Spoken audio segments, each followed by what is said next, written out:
I love you more than she ever could. That sentence came crackling through my neighbor's Bluetooth speaker at 7:42 p.m. on a Saturday, and my entire world stopped dead right there. Hi, I'm Jenna, 34, suburban Ohio, white picket fence, a husband who kissed me every single morning, and a beautiful 4-year-old son named Ethan. His teacher, Miss Sarah Davis. Sweet, patient, always smiling Miss Davis. The same woman whose voice just poured out of that speaker, telling my husband she loved him more than I ever could. We were having a backyard barbecue, burgers on the grill, fireflies blinking, neighbors laughing across the fence. Their son's speaker auto-connected to Mark's phone. The private conversation he thought he was having upstairs, broadcasting for the whole neighborhood. I stood there with a spatula in my hand, grease dripping on my flip-flops, and felt my soul leave my body. Have you ever had a moment where time splits? Where your brain refuses to process what your ears are hearing? If you were me, hearing another woman describe your husband's touch over a cheap speaker, what would you do? Scream? Cry? Or stand perfectly still, smile at the neighbors, and start planning? Because betrayal doesn't just break your heart, it unlocks something colder inside you. Before you judge what I did next, ask yourself honestly, am I in the wrong? Or was I just finally done being the fool? Stick around, hit that subscribe button, because trust me, you have no idea what's coming. I need to back up. Because if you don't understand how normal everything seemed, you won't understand why this hit like a freight train straight through my chest. Mark and I met at Ohio State. He was pre-law, I studied nursing. He had this goofy laugh, and he treated me like I was the only woman in every single room. We married at 26, bought our house at 29, had Ethan 2 years later. Mark worked his way up at an insurance firm downtown. I switched to part-time at the clinic to be home more. We were the couple people pointed to and said, now that's a marriage. Miss Sarah Davis entered our lives last September. Ethan's first day, she knelt to his level, took his tiny hand, and said, I'm going to take such good care of you, buddy. I teared up in the parking lot because I could finally breathe. She sent daily photo updates. She called Ethan her little sunshine. She came to our Halloween party dressed as a pumpkin. A pumpkin. And Mark? He was grateful. Honey, we're so lucky to have her. He'd say almost every week. Do you know how many horror stories you hear about preschool teachers? She's special. Yeah, special. All right. The barbecue was my idea. 4th of July weekend, unseasonably warm, perfect Ohio evening. We invited the Millers, Dave, and Linda, next-door neighbors for 3 years, and their teenage son, Kyle. Kyle had just gotten this massive, waterproof Bluetooth speaker with crazy bass. Classic rock all afternoon. Around 7:30, Mark said he needed the bathroom. He'd been drinking since 4. He went inside. 10 minutes passed. I was flipping burgers, joking with Linda about her garden gnomes, when the music cut out. There's this weird silence when a speaker disconnects. A pop. Then nothing. Then that connection sound. That digital ding. Mark, baby, are you there? I miss you so much. Linda's face froze. Dave looked at the speaker, then at me. Kyle fumbled with his phone, confused. I didn't move. My hand gripped that spatula like it was the only thing keeping me upright. I can't stop thinking about Tuesday, the voice continued. Soft, intimate, familiar. When you kiss me in the parking lot, I know it's wrong, but when I'm with you, nothing else matters. I love you more than she ever could. She doesn't even notice you anymore, Mark. She doesn't see you like I do. The speaker was loud. Loud enough to carry over the fence, down the street, into every open window on the block. Sarah, baby, I know. Mark's voice came through, muffled. But you have to be careful. Jenna's right outside. If she ever found out, she won't, Sarah Miss Davis interrupted. She's too busy being perfect little suburban mom. Did you see her face when I gave Ethan that extra cookie last week? She has no idea, Mark. She's completely clueless. Clueless. She called me clueless. In my own house, about my own husband. while my son napped upstairs. Something in my chest cracked, not my heart, something deeper. Something holding me together for years without me even knowing it was there. Linda reached for my arm. Jenna, honey, I'm so sorry. It's fine, I said. My voice sounded like it was coming from underwater. Kyle, turn that off, please. Kyle scrambled. Silence. But the words were already inside me, crawling through my veins like poison. Mark came outside 2 minutes later, all smiles, beer in hand. What's everyone so quiet for? Did I miss a joke? I looked at him, really looked.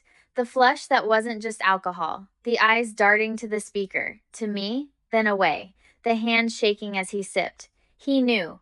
He knew exactly what happened. He was figuring out if I'd heard. I smiled. It felt like broken glass, but I smiled. Just tired, babe. Long day. The barbecue ended early. Awkward excuses. Kyle couldn't look at me. And I cleaned the kitchen, put Ethan to bed, kissed my husband goodnight, and lay awake until 3 a.m. staring at the ceiling. But here's where it gets interesting. I'm not the sobbing victim you're picturing. I'm a nurse. I've held mothers losing babies. I've watched men beg for life. I know real pain. And I know the only way through it is to keep moving forward. At 3:15 a.m., while Mark snored beside me, the absolute audacity, I decided. I wouldn't confront him. Not yet. I wouldn't cry, scream, or throw clothes on the lawn like some movie cliche. I'd find out exactly how deep this went. Then I'd make them both wish they'd never met me. Sunday morning. Mark slept until 10, nursing his hangover. I was up at 6, scrolling his Apple Watch. I know his passcode. Our anniversary. The idiot. Invasion of privacy? Am I in the wrong? He lost that right when another woman's voice echoed across my backyard. What I found made my blood run cold. 6 months of messages, starting last December, after Ethan's Christmas concert. The same concert where Miss Davis wore that red dress and Mark said, "She looks nice, doesn't she?" I thought he was being polite. I was such a fool. The messages started innocent. "Thanks for the gift card, Mr. Miller." Then, "Ethan had a tough day. Thought you should know." By January, "I can't stop thinking about our conversation at pickup. You're different from other dads." By February, coffee. By March, coffee at the Motel 6 off Route 23. The same one I drove past daily on my way to the clinic. According to credit card statements, 14 Tuesday afternoons. 14.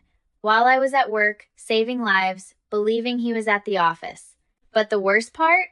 The part that made me physically sick, running to the bathroom to vomit my coffee? Sarah wasn't just sleeping with Mark. She was planning something much bigger. I found messages from 3 days ago. Ones Mark thought he'd deleted, still cached in his watch memory. Sarah, what if she finds out? Mark, she won't. She's too trusting. Sarah, that's what worries me. If she suspected, she's a nurse, Mark. She knows people. She could make things complicated. Mark, Jenna's not like that. She's soft. She'll forgive me. She always forgives everyone. Soft. He called me soft. But then, the next message. The one that changed everything. Sarah. My sister's a family lawyer in Cleveland. She says if we document everything, I could get custody of Ethan. I'm his teacher. I have influence. Courts love stability. And Jenna works too much. A judge would see me as the better option, especially if certain photos came out. Photos. She was talking about photos. Of Mark? Of them together? Was she blackmailing him? Or worse, framing me? My hands shook so hard I nearly dropped the watch. This woman wasn't just having an affair. She was trying to take my son. My baby. The child I carried 9 months. Nursed through fevers and nightmares and first steps. She wanted to use her position to steal him from me. And Mark? Too stupid or too blind to see it. Don't be crazy, he'd replied. No judge would give you custody. You're not even related. Sarah. Not yet. But things change, Mark. People change. And I can be very persuasive. I read that message 10 times. Screenshotted everything. Every text, every hotel charge, every sick plan, emailed it all to myself. Deleted the evidence from his watch so he'd never know I'd been there. At 8 a.m., Mark came downstairs, rubbing his eyes. Morning, babe. Sleep okay? I poured his coffee, added his favorite creamer. Like a baby, I said. Hey, Ethan's been so happy at school. We should do something nice for Miss Davis. Maybe invite her to dinner? Mark nearly choked. What? Why? Because she's important to Ethan. And if someone matters to our son, they matter to us, right? I smiled, and this time it felt like a knife being sharpened. I think she should see what a real family looks like. Don't you? He nodded too fast. Yeah, sure. That sounds nice. Nice. He had no idea. Over the next 2 weeks, I became wife of the year, packed his lunches with little love notes, initiated sex twice, which makes me want to bleach my brain. But I needed him relaxed, confident, believing he'd gotten away with it. Meanwhile, I built a case, hired a private investigator, paid cash, used a burner email, followed Sarah on Tuesdays, confirming motel visits, recorded Mark's calls using an old app on my phone, documented every interaction, every lie, every moment of deception, and I watched Sarah closely. She wasn't just sleeping with Mark. She was seeing another dad, Tom, divorced, ex-wife has full custody. I saw them at a different motel on a Thursday. Same red dress, same fake smile, same manipulative playbook.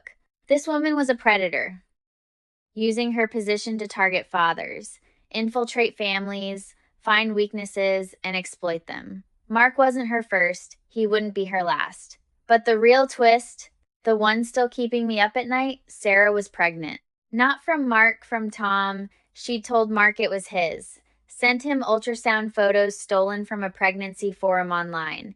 She was using a fake pregnancy to trap him, force him to leave me, position herself as victim in some twisted soap opera. Mark, the absolute moron, had started looking at apartments. Transferred $5,000 to a consulting fee traced to Sarah's sister, the lawyer. He was preparing to leave. To leave Ethan. For a woman lying about carrying his child. I found all this on a Tuesday, their weekly motel date. I sat in the clinic parking lot, reading the PI's report, and I didn't cry. I didn't scream. I laughed. A genuine, slightly unhinged laugh. The universe handed me the perfect weapon. I just had to know when to use it. The preschool's annual open house was in 10 days. All parents, the school board, local news, because they always covered the spring fundraiser, the biggest social event of the year. I had 10 days to prepare the performance of my life. I wasn't just gathering evidence anymore. I was choreographing a complete takedown. I contacted Tom's ex-wife, Melissa, through a fake Facebook account. Sent her enough to make her suspicious. I befriended the AV teacher, Mr. Henderson, bringing him coffee every morning, casually mentioning I'd love to share some family photos during the open house presentation.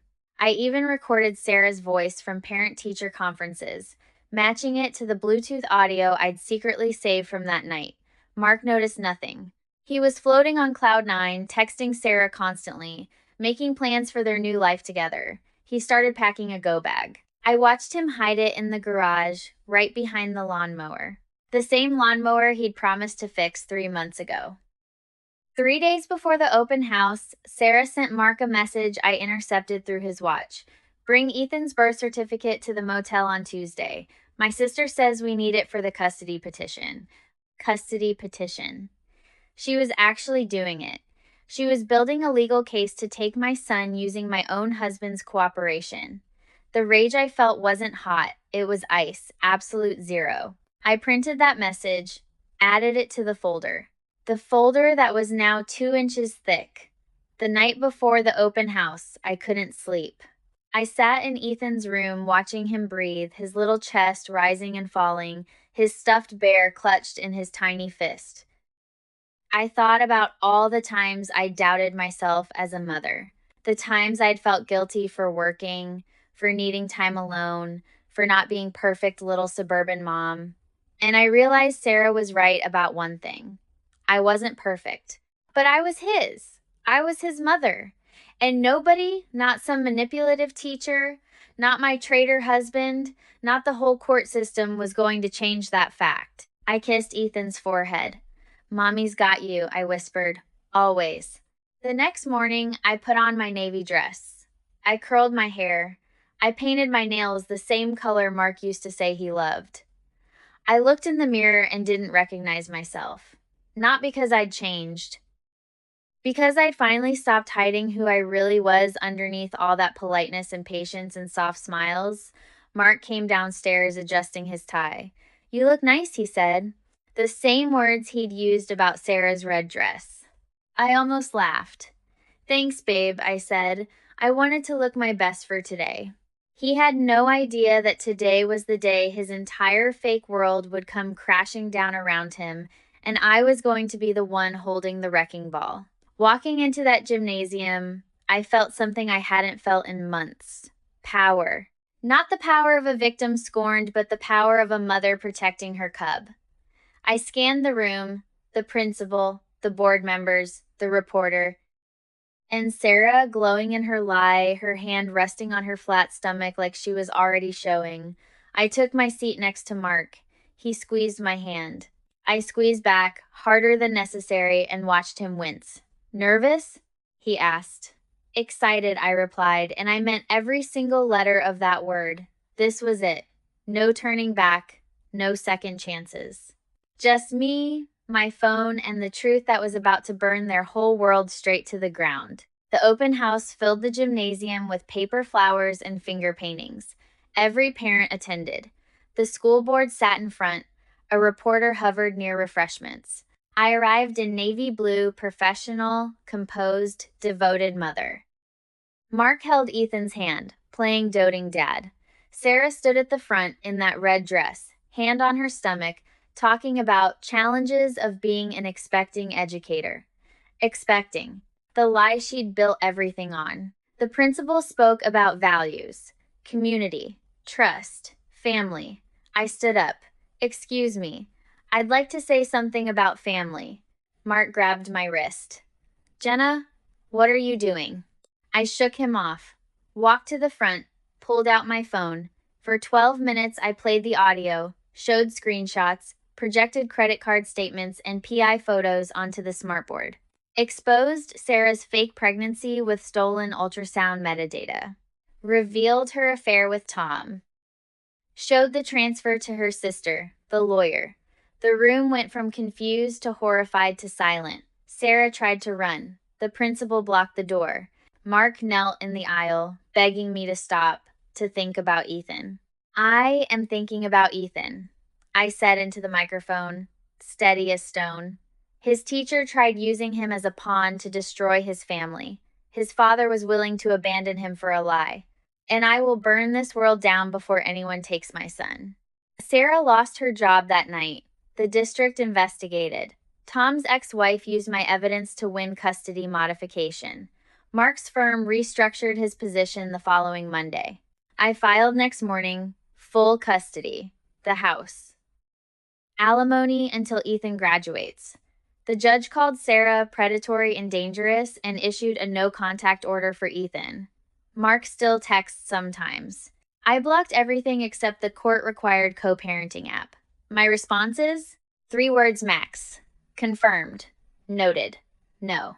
Sarah moved to Cleveland. She's working retail, facing civil suits. The fake pregnancy? She'd done it twice before, in other states.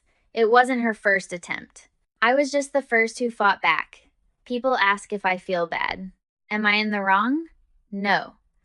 I gave that man 12 years. I gave that school my trust. I gave that woman access to my child. They repaid me with lies and a plan to take my son. I didn't destroy their lives. They did that. I just turned on the lights. To anyone thinking you must stay small for people who hurt you, you don't. Your anger is valid. Your family is worth every fight. If this resonated, comment below. Tell me I'm not alone. If you're new, subscribe. This is Jenna. I'm not who I was 6 months ago. And honestly, I'm better for it.